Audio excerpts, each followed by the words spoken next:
Hey, welcome back. We're gonna do learn how to draw spheres today. Um, we're gonna be practicing this for a few days, and it's gonna be an introduction to shading. So this is gonna be easier than what we've been doing with perspective. You just have to follow along with me. And we're gonna begin by drawing a circle. And if you have a hard time drawing circles, you may trace it. I don't care. Trace the inside of a roll of tape or something. If you want to learn how to do it freehand, which is good to know how to do, just do a very light one to start, very loose, and then as you go back over and make your lines a little darker, just focus on taking the dents out of it and smoothing down the raised part of the bumps. And if you do that a few times, as you progressively get darker, you can end up with a pretty good circle.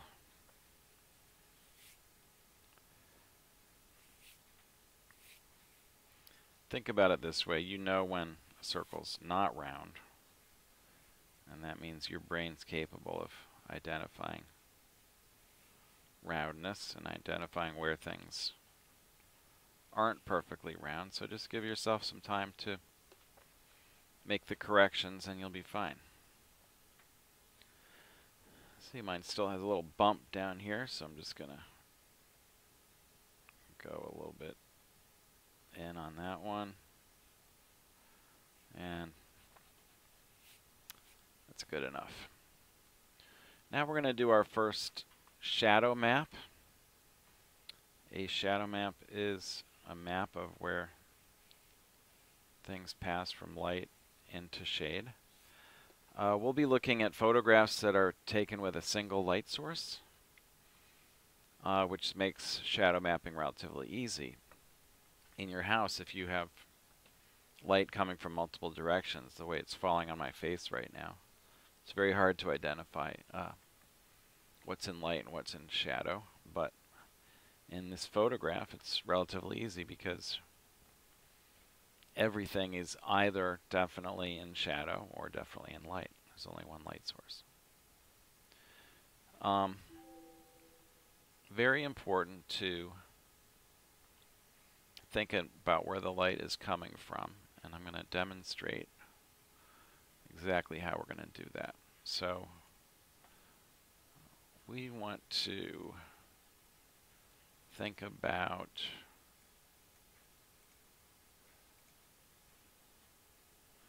where the shadow, this is called the form shadow edge, and this here is the form shadow. It's the part of the object that's part of the form that's in shadow. And notice that that starts, why don't I try to outline it for you? So it starts right about here, and it curves around, and it ends right about here. And that means that we can find between this point and this point what's called a diameter of the circle. A diameter has to go through the widest point. And what we're thinking about is what this angle looks like. That's the most important thing right now. And if I was to pop a vertical here, we could see that this is pretty close to 30 degrees, if you remember what our 30-degree triangles look like. So let's try to do, you should be drawing with me here, and we're going to try to do the same angle about 30 degrees from vertical. You don't have to draw that vertical line, just imagine it's there, and it'll help you find your 30-degree opening there. Might be a little less than 30 degrees, maybe 20 or 25. That's something we're going to work on later, is learning how to estimate angles. I'm going to show you how to do that in a while. But for now, let's just do the best we can to draw that angle. Now, the important thing to know about light is that it follows a straight line. As artists, we're only worried about a world that conforms to what are known as Newtonian physics. We're not worried about quantum physics. We're not worried about the way that light bends, for example, when it gets near a black hole, because that's not anything that we can see with our eyes. So for our purposes, we're just going to say, yeah, light always goes in a straight line. And what that means is, if we go from the outside of this shadow here, and we go to where this other shadow ends, notice that it forms a 90-degree angle. You see that? That's about a perfect 90-degree angle, and the same down here. So we're going to call these light lines, and we're going to say these are tangents to the circle, and they are perpendicular to the diameter of the circle. Everybody with me so far? So let's try to draw those light lines. Like that and like that.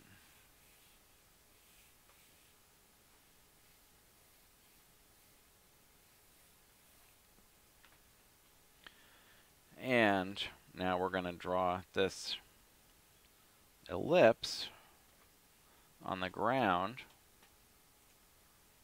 I'll draw with my mouse again, sorry. And this ellipse is going to go exactly as far out as that circle on that side, and exactly to this, to the line on that side, light line, and also to that light line on that side. And this is an ellipse. There's the center of the ellipse. That's how wide it is. And it's helpful to think, when you're trying to draw this ellipse, think where it intersects the circle. And let me clean this mess up. So it hits the circle here and here. And if you imagine the circle as a clock, you can say this is about 5 o'clock here, and this is about 8:45. If you know how to tell time with an analog clock, it's just a little before 9. Okay, so why don't we mark those points on our circle? 5 and just a little before 9. And then we're going to think about the axis of this ellipse and where it passes through the bottom of the circle and what the slope is. And then we're going to draw the ellipse. Starting here, coming around, and then ending here. And staying perfectly between these two lines. Not too hard, right? Now notice that this is another elliptical form, but it's only half an ellipse. If we could see the entire shadow, of course, we'd be seeing it coming around to the other side. But we can only see the front of the shadow. And notice that it curves. And if we think about our diameter again, which is about like that, no, bad. We think about the diameter, which is about like this. And we think about where this is. We can see that on this, in this light, our shadow is passing about halfway between the outside of the circle and the diameter. So here's my halfway point. And we're just going to curve this between these 2 points. Like that. Now we're going to erase our construction lines. These are the lines that we use to find these forms. Obviously not part of a finished drawing.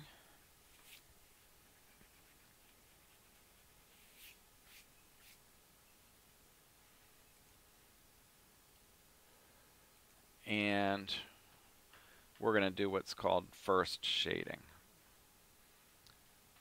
And first shading is, we've talked about this before, but it's using the natural direction of your hand. So I'm left-handed. My first shading slants like this. Okay, if you're not left-handed, your first shading is going to go the other way. I'm going to take a little bulge out of my circle. It just looks like it's a little heavy on that side. So I'm going to do this the right-handed way because most of you, statistically speaking, are right-handed. So your first shading is going to look like this.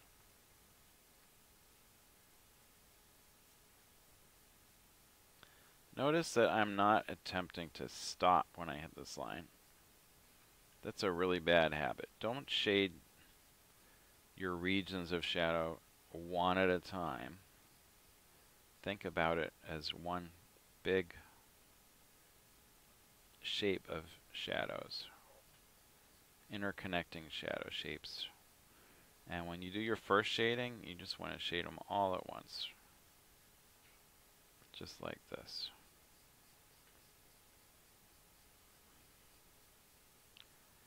And don't press hard. And we want to be able to see the direction of the shading, but we do not want to be seeing like, it shouldn't look like zebra stripes. The lines should be close enough together to create the impression of a tone, not the impression of stripes. Okay, so that's the first shading. And now let's talk about what's in front of us. This shadow, as I already mentioned, is called the form shadow.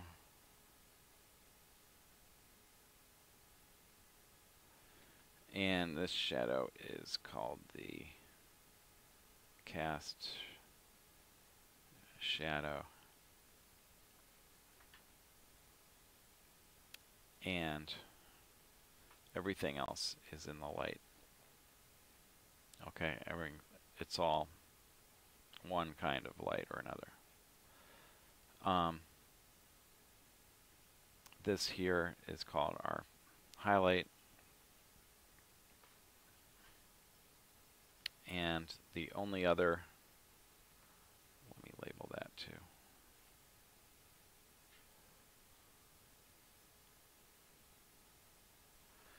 And the only other kind of light is what's called reflected light. And that is coming right up into here. It's bouncing off the tabletop onto the bottom of the sphere. And so right up in here is going to be our reflected light.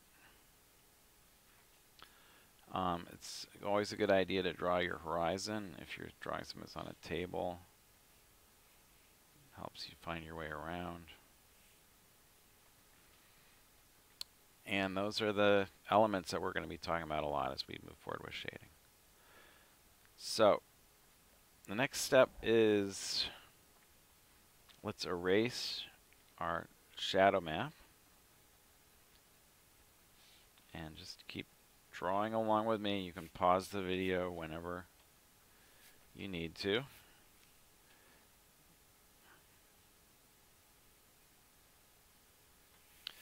And I can still see the shape of my shadow. I just don't want to have an outline around it. If I wasn't doing this for you, I would do my shadow map so faint that I wouldn't even have to erase it. But I wanted to draw it a little darker so that you could see what I was doing. And now we're going to do second shading. And when we do second shading, we are thinking about making lines that curve around the form. See how I'm like curving with the ball? And because this edge is sharp, I'm curving my lines the same direction as the outline of the ball. You see that?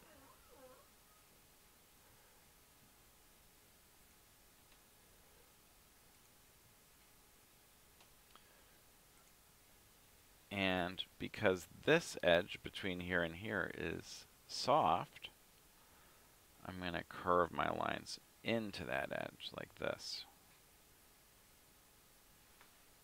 You see the difference? If I shade towards the light from the shadow, and with every stroke I'm lifting my pencil off the page as it crosses that boundary, I create a nice soft edge. And if I shade with the direction of the edge, like this, in a series of lines that go parallel to the edge, I create a nice sharp edge. That's a really key technique, and it's nothing that very few people figure this out on their own. It's sort of like a thing that you need to be taught. So, and it's not going to feel natural at first. It takes a while before you start to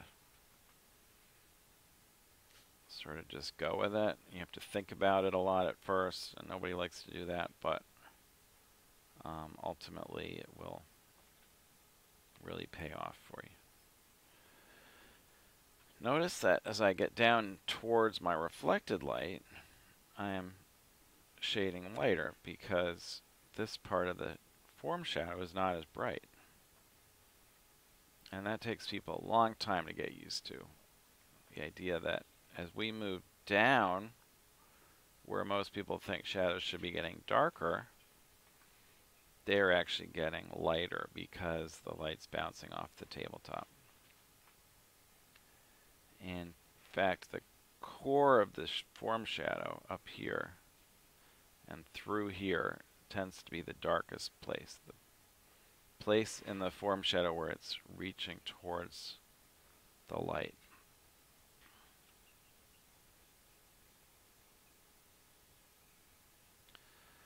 Now when we shade on the ground, instead of curving our lines, as we did up here to sort of show the way the ball is curving, we want to try shading flat, like horizontally, because it's a flat surface. If you're shading a horizontal surface, go ahead and shade with horizontal lines. Like that.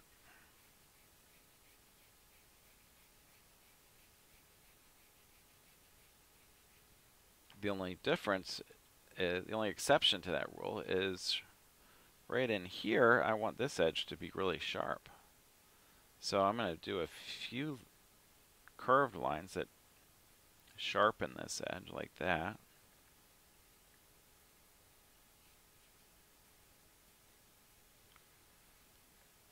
And then I'm going to transition from these sharpening strokes back into my horizontal strokes.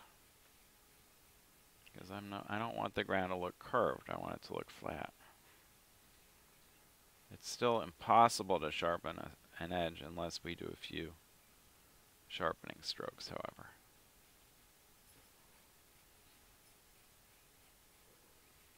One of the challenging things that we see in this photograph, that's not uncommon, is, if you notice, we have up here, this edge is darker, this side, and behind it is lighter. And then we move a little further down and suddenly The ground is darker, and the sphere is lighter. So what we want to look for is where that transition happens. And it happens right about here. And you'll notice if you zoom in on that point,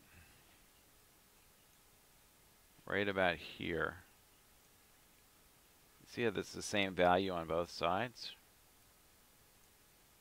You see that? The edge really disappears. Here's dark against light, and here's light against dark, and here's the same gray, no edge at all. And that takes a little bit of training to learn to see, a little bit, and to draw, because most people want to just show the edge the whole way, even though you can't see it the whole way. Your brain fills in the edge where it's invisible in the same way that you've probably seen these little psychology experiments where if you show the corners of a triangle like this,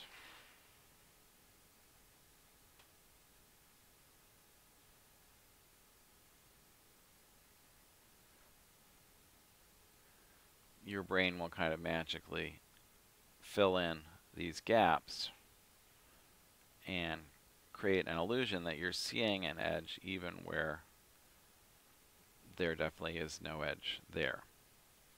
Your brain's going to want to do the same thing down here, and the important thing is not to draw what you can't see. So if there's no actual edge visible right there, you don't want to create one. I still need to go a little darker on my cast shadow. And geez, every time I look up at this sphere, I see another bulge.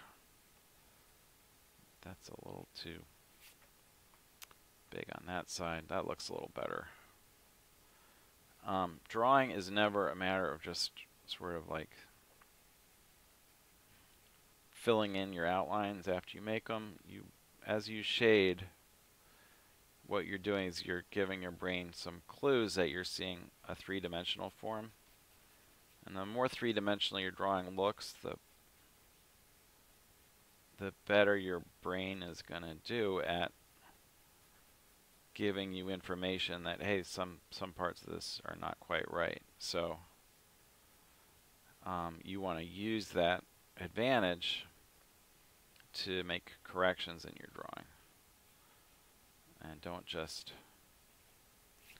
fill in the outlines that you created at the beginning.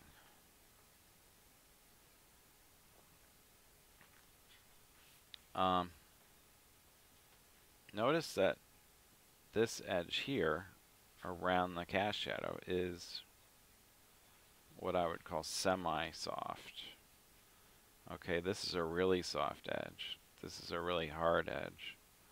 And this edge here is just a little bit soft. So what I'm doing is I'm sort of trying to do these horizontal lines to follow pretty closely to the edge, but I'm also allowing them to trail past it just a little bit.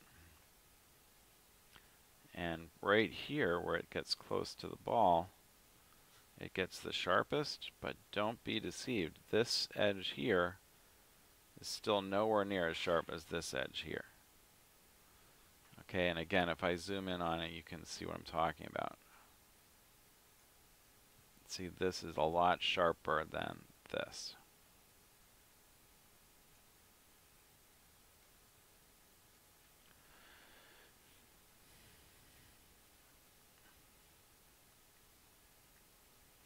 So this is sort of a quick introduction to shading. I'm going to now do a very, very faint pass of first shading everywhere except my highlight, which will sort of allow this to be to stand out a little bit the way it does in the photograph.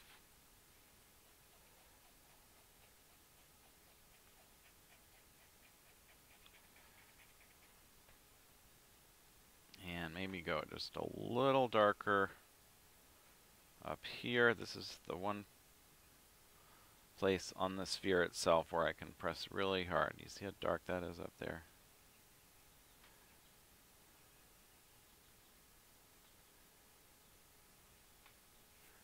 And on the ground, the darkest spot is down here. I can go a little darker there.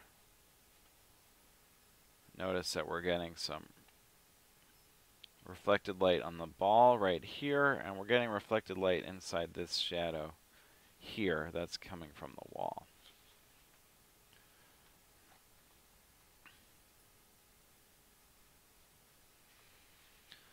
So you can put your work away now, and I'm going to review what we did just now in the form of a PowerPoint.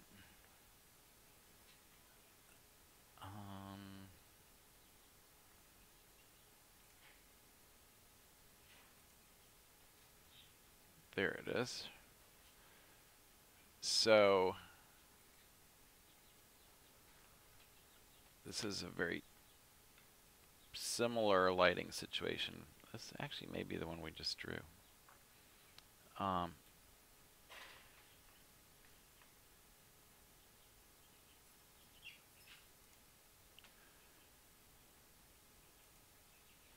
Here's where we can imagine dividing this up into a clock face.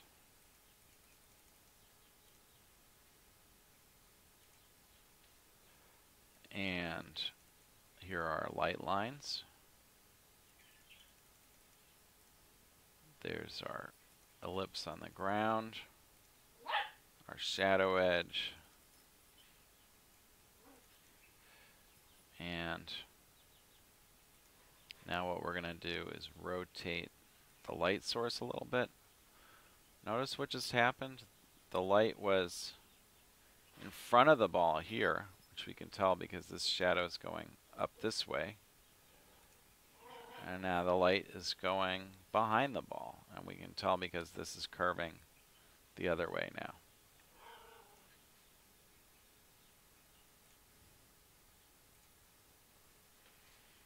So let's put the clock face on there again. We'll notice that the light is slanting in a similar direction as the last one, but this ellipse is now tilting downward,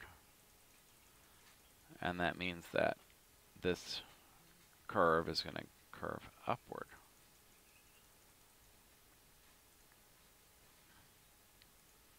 Now we rotate the light a little more, and you see what's happening? The light's getting lower, makes the shadows longer. Light's coming back in front of the ball. Now it's being raised a little bit. A little more. A little more. Now the light's almost directly above the ball. We can throw our clock on there again. Throw in our light lines. Ellipse on the ground.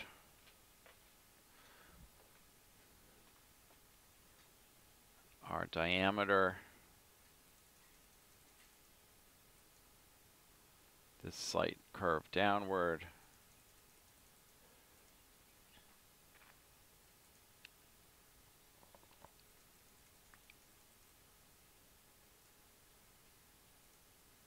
And now we're going to move the light to the other side. Strongly in front.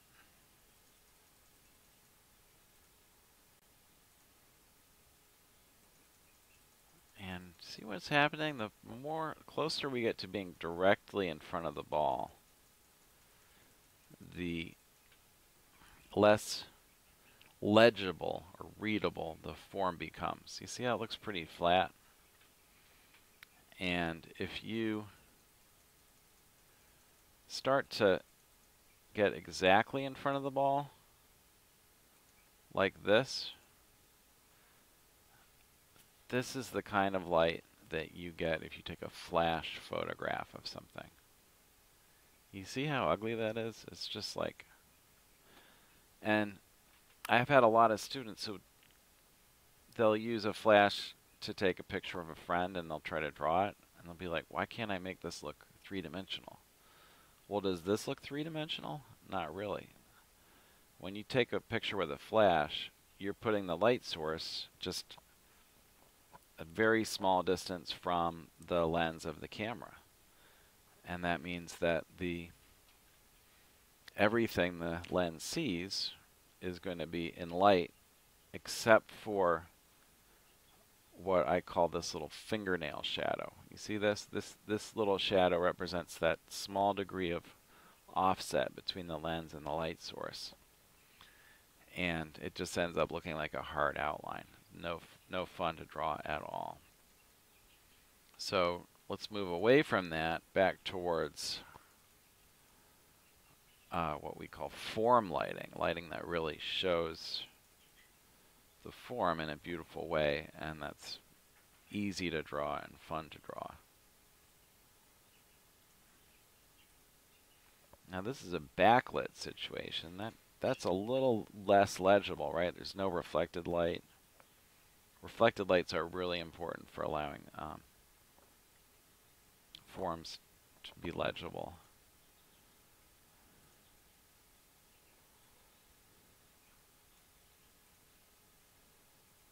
And we're just moving that light around. You see how these two shadows are moving in tandem with each other. And what we're going to be working on in the next lesson is you're going to learn to predict by looking at one shadow what the other shadow will do. So as you watch these shadows move around together, I just want you to be thinking about how predictable it is. How when one shadow moves, the other one does too.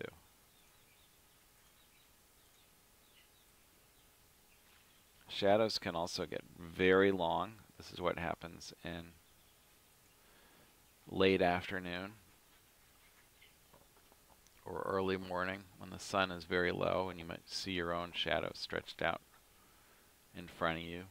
But the same rules apply. You see the light lines,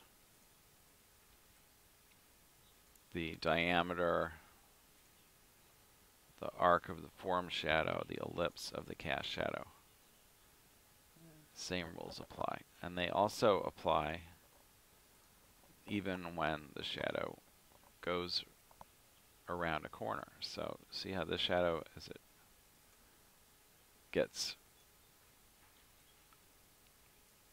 hits that wall, the ellipse kind of breaks where it hits the wall and moves up. And we're going to draw one of those in a second.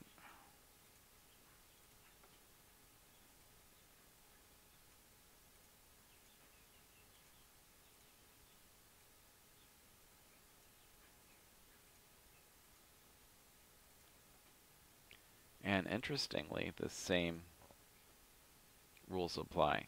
See, there's our diameter. There's our light lines. The only difference is this ellipse on the ground now hits this curve and goes up.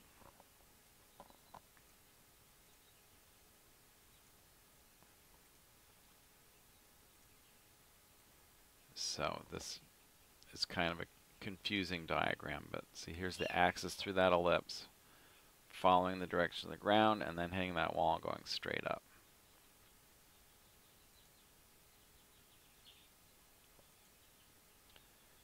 And that is the end of my PowerPoint. In the next lesson, as I said, I will be releasing some images of spheres without form shadows and spheres without cast shadows, and we're going to learn how to basically draw the missing piece. Until then, be well, and I'll see you soon.